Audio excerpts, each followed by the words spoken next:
Pendant 72 heures à Bouaké, le Conseil suprême des imams, organisation et structure sunnite de Côte d'Ivoire, CODIS, a organisé son assemblée générale de mi-mandat, couplée de la 3e conférence des imams, des organisations et structures sunnites de Côte d'Ivoire. La cérémonie de clôture s'est tenue au Centre culturel Jacques Aka, une cérémonie au cours de laquelle les résolutions ont été présentées à la communauté nationale et internationale le 4 août 2024.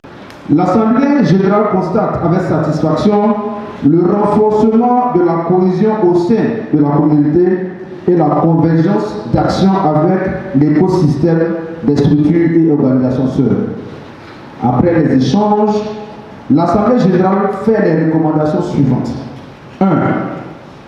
Faire une large diffusion des statuts et du règlement intérieur et du CAP 26 pour faciliter l'appropriation par les structures de base. 2. Intensifier l'installation et le renforcement des capacités des structures de base, notamment dans les départements, les sous-préfectures et les villages. 3. Accélérer le processus de recensement des imams et mosquées. 4. Élaborer et transmettre les plans d'action annuels et les rapports périodiques. Première résolution. L'achèvement des installations des délégations départementales dans un délai de 6 mois.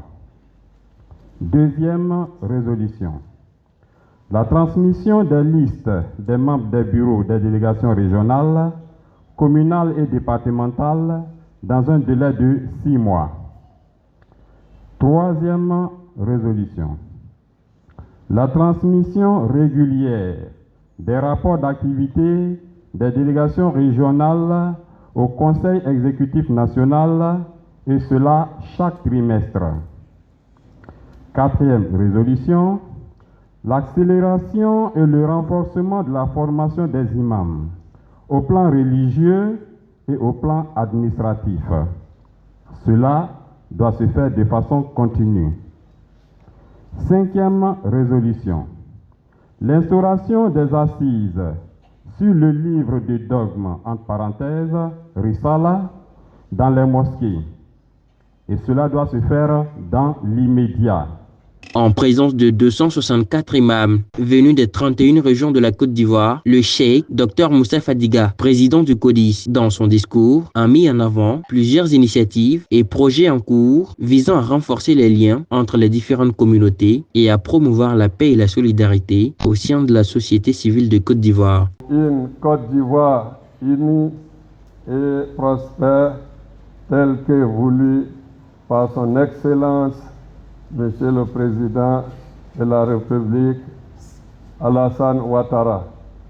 Le CODIS estime que les efforts des différentes autorités du pays en faveur de la cohésion sociale méritent d'être soutenus par les leaders communautaires.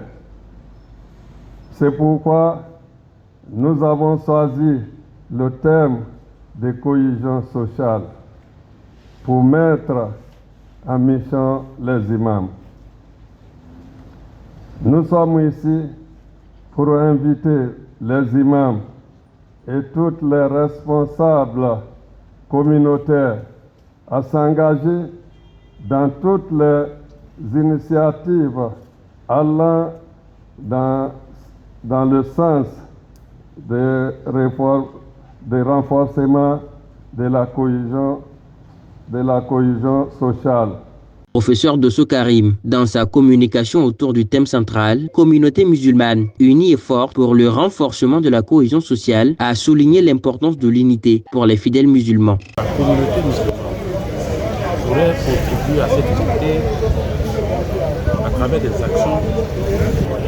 Donc nous avons indiqué ces actions donc, en amont, la sensibilisation de la jeunesse sur les questions importantes aujourd'hui, la question donc, du terrorisme et également appeler donc, pour les responsables religieux n'est-ce pas, au respect des institutions de la République. Le représentant du parrain, le ministre Amadou Koné, maire de la commune de Boaké, et le premier vice-président du conseil régional ont tous deux salué la thématique de la cohésion sociale abordée pendant cette entrevue. Je voudrais saluer l'imam Fadiga, président du CODIS, pour tout ce qu'il fait pour notre pays. Parce que grâce donc à cette cohabitation pacifique entre les courants religieux et nos différentes organisations religieuses, il estime que pour qu'il y ait une construction notable de ce pays, c'est dans la paix et la stabilité.